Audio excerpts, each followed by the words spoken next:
Meus amados, abram suas Bíblias no livro de Ezequiel, capítulo 37.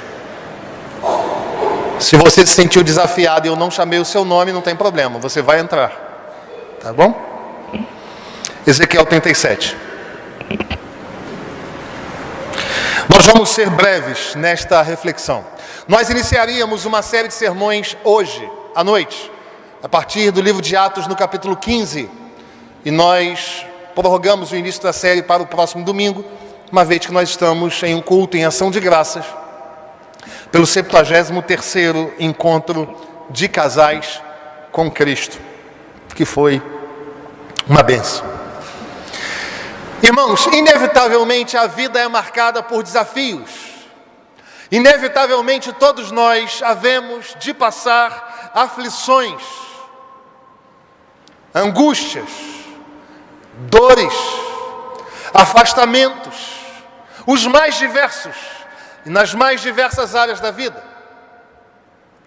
E por vezes, estas experiências doídas embaçam o nosso olhar com relação à graça, ao amor e à misericórdia do Senhor. E vamos ficando ensimesmados, como que numa ostra. E isto vai secando a alma, isto vai gerando não mais a vivência da dor, mas uma experiência fundida com a dor. Nós passamos a ser dor. A dor e o ser humano, por vezes, passam a ser uma experiência homogênea, a ponto de nos olhos só termos dor,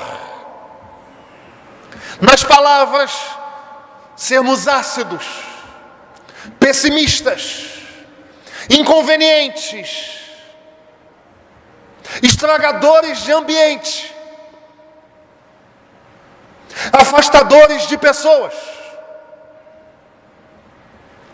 E isto se dá porque por muitas vezes a dor embaça o nosso olhar com relação à graça, ao amor e à misericórdia do Senhor.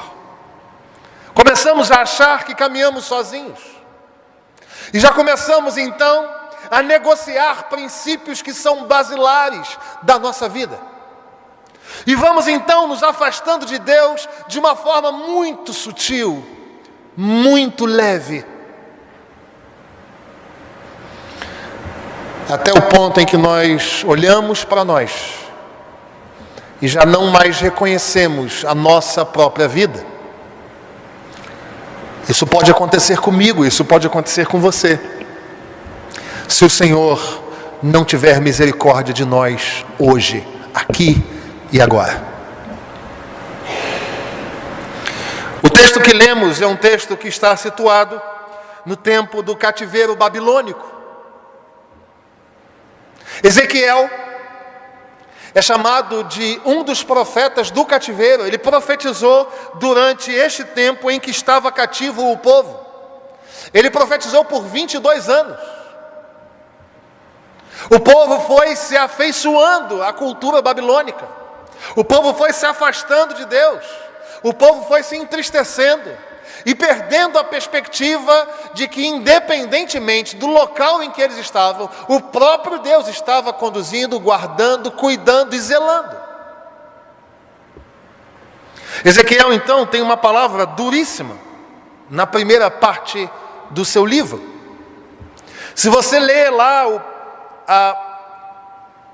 o livro do profeta Ezequiel, do capítulo 1 até o capítulo 33, você vai ver palavras duríssimas, severíssimas, de juízo. Mas a partir do verso 34, a graça do Senhor se manifesta, o amor do Senhor se manifesta, em palavras doces, de ânimo à casa de Israel. Nós estamos celebrando a Deus pelo 73º encontro de casais com Cristo. Houve um tempo em que a casa de Israel se transformou num vale de ossos sequíssimos. Aquilo que iniciou como uma visão do profeta, o Senhor revela a ele que aquela visão, na verdade, representava, simbolizava, expressava, metaforizava a casa de Israel. E o que eu quero compartilhar com você nessa noite é quando a casa se torna sequíssima. Quando as relações se tornam sequíssimas. Quando as angústias fazem com que os relacionamentos estabelecidos entre pais e filhos, entre irmãos, entre cônjuges, se torna algo da aparência. Se torna algo seco de expressão e de vida. E é sobre isso que eu quero compartilhar com você. Quando a casa se torna um vale de ossos sequíssimos. Eu quero rapidamente olhar para este texto e aprender aquilo que a palavra nos ensina. Porque diante deste vale de ossos, que estava sequíssimo, o Senhor ensina a Ezequiel, que ensina o povo de Deus cativo na Babilônia, e ensina a nós o que devemos fazer. Em primeiro lugar, nós precisamos crer que Deus é poderoso para fazer milagres acontecerem hoje. Se nós olharmos com atenção para o verso 3, nós vamos ver a pergunta do Senhor ao profeta. O Espírito leva o profeta a um vale que estava cheio de ossos, e diante deste cenário, o Espírito pergunta ao profeta: então me perguntou o filho do homem, acaso poderão reviver estes ossos? Ao que o profeta Ezequiel respondeu: Senhor, tu o sabes. Diante do cenário sequíssimo, de ossos expostos e dispersos num cenário, o Senhor pergunta ao profeta: é possível reverter esse quadro? E o profeta diz: Senhor, tu o sabes. Em outras palavras, o profeta estava dizendo para o Senhor: Senhor, eu creio que se o Senhor quiser, algo sobrenatural acontecerá e transformações surgirão diante dos meus olhos aqui. O próprio Senhor vai dizer em João capítulo 11, no verso 40, que se nós crermos, nós veremos a glória de Deus, e se nós cremos, nós conseguimos ver a glória de Deus. Então, se a casa é um vale de ossos sequíssimos, e a pergunta feita pelo Senhor ao seu coração: acaso pode reviver? O que deve marcar a minha alma e a sua alma é uma postura de crer que Ele é poderoso para fazer milagres hoje, aqui e agora. De modo que eu não sei como anda a sua casa. Mesmo você que foi trabalhar no encontro como um encontreiro, seja você que foi receber o encontro e era encontrista e agora também é um encontreiro, o encontro acabou. E talvez voltando para a realidade da sua vida, para a jornada diária da sua semana, sem que haja as pessoas do encontro servindo você, você tenha constatado um vale de ossos sequíssimos, algo que aparentemente não tem conserto, não tem volta, não tem retorno. E a palavra do Senhor ao seu coração, nessa noite, por meio da palavra de Deus, é: acaso pode esta casa voltar a viver? Ao que o Senhor nos ensina, que o que cabe a mim e a você é crer que Ele pode. É crer que Ele pode. Todos nós passamos por altos e baixos na vida, por vezes derrotas, frustrações. Às vezes estamos lá em cima, às vezes estamos lá embaixo. Mas nós precisamos compreender que a presença do Senhor se faz na minha vida e na sua, na minha casa e na sua, a cuidar dos meus filhos e dos seus. Nós podemos crer no poder do Senhor, que é sobre todo nome.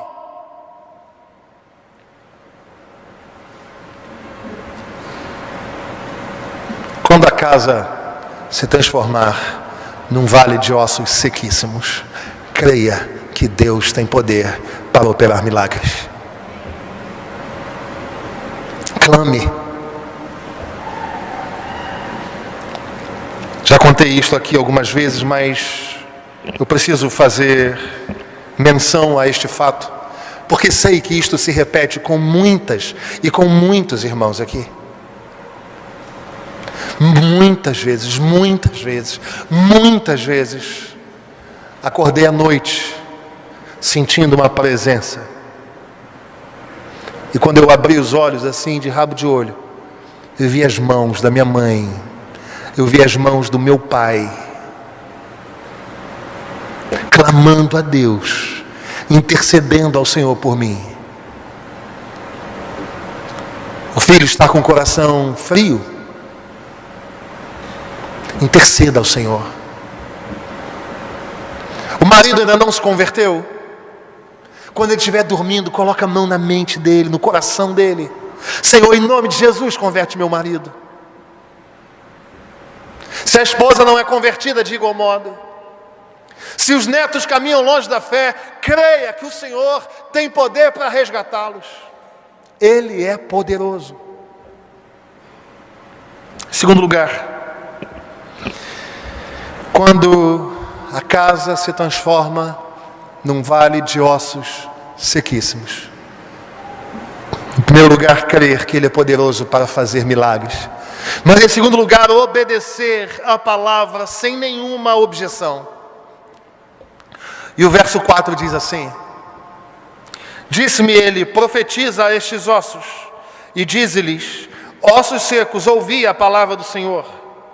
E o verso 5, assim diz o Senhor Deus a estes ossos, eis que farei entrar o Espírito em vós, e vivereis. E o verso 7, então profetizei segundo me for ordenado, E enquanto eu profetizava, houve um ruído, um barulho de ossos que batiam contra ossos, e se ajuntavam cada osso ao seu osso. Se num primeiro momento há uma necessidade de crer no poder de Deus, num segundo momento há a necessidade de obedecer integralmente a sua palavra, sem objeção, sem questionamentos, sem murmuração. Uma vez que nós cremos na atuação poderosa, miraculosa do Senhor, então nós podemos caminhar sobre a sua palavra, confiados, fundamentados, edificados na sua palavra, obedecendo a sua palavra. O que acontece, irmãos, é que por muitas vezes nós somos confrontados entre o que queremos fazer e aquilo que a palavra nos manda fazer.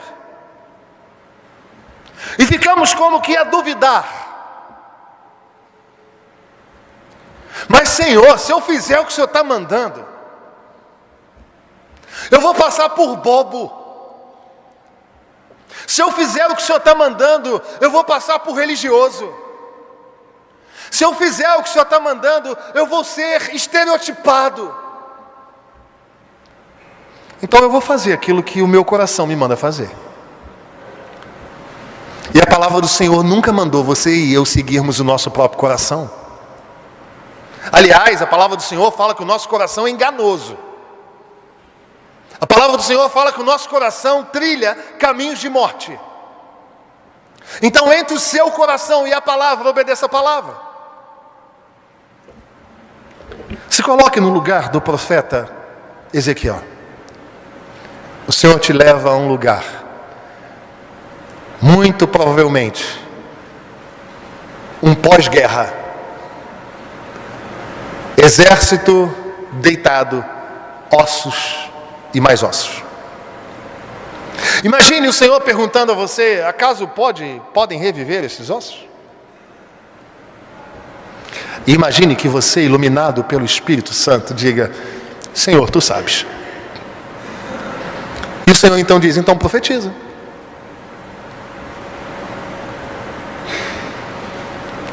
Não é simples, irmão. Obedecer não é simples. Como dizia Kierkegaard, obedecer é um salto no escuro.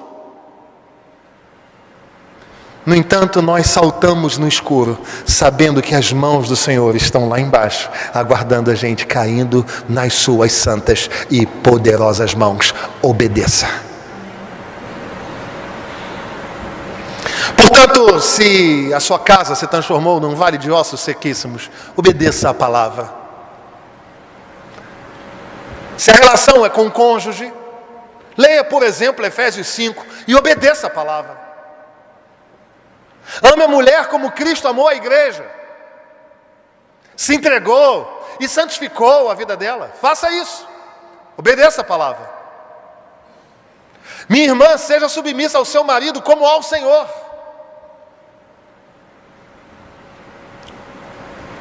Cuide dos filhos com amor e não os leve à ira. Obedeça à palavra. Peça perdão. Perdoe. Recomece. Quando a casa se transformou num vale de ossos sequíssimos, em primeiro lugar, creia no poder de Deus para operar milagres. Casamento não é teatro. Nós não estamos com as nossas esposas para que o mundo veja, para que a sociedade veja. Nós estamos seguindo com as nossas esposas, com os nossos maridos, porque cremos que o Senhor tem poder para operar milagres na nossa casa. E porque resolvemos obedecê-lo em todas as coisas. Mas em terceiro e último lugar, quando a casa se transforma num vale de ossos sequíssimos, creia no poder de Deus. Obedeça sem objeção. E profetize o que Ele mandar. O verso 7 diz assim: então profetizei segundo tudo que me fora ordenado. É do jeito de Deus. É a palavra de Deus. Não é acrescentando nem tirando nada. É aquilo que o Senhor quer que você fale. E enquanto, diz a palavra do Senhor, eu profetizava, enquanto nós fazemos a nossa parte, o Senhor misericordiosa e amorosamente vai fazendo a dele. O Senhor não é sujeito à nossa vontade, não é isto que o pastor está dizendo. O que o pastor está dizendo é que quando o Senhor nos manda e nós atuamos no lugar em que Ele quer que nós atuemos, Ele também faz a parte dele. Não foi depois da profecia de Ezequiel que alguma coisa começou a acontecer, foi no enquanto, foi no durante, foi na experiência com o Senhor.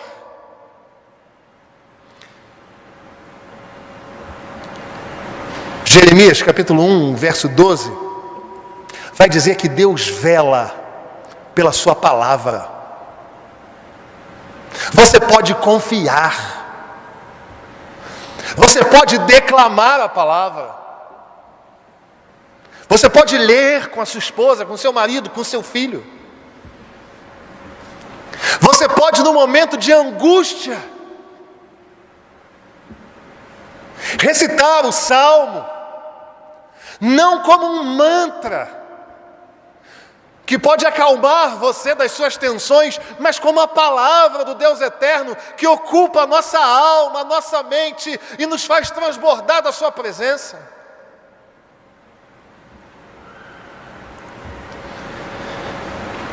Eu quero desafiar você a profetizar vida na sua casa.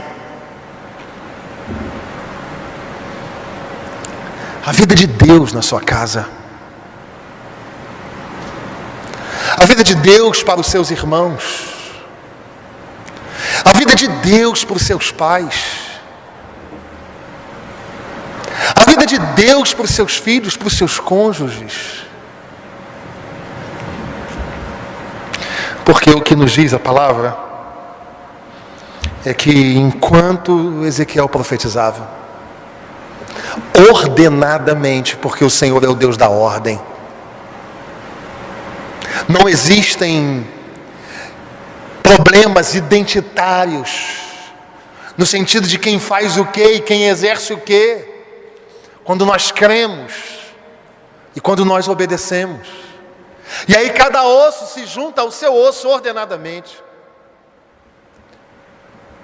E o Senhor fala: profetiza ao Espírito, para que haja vida.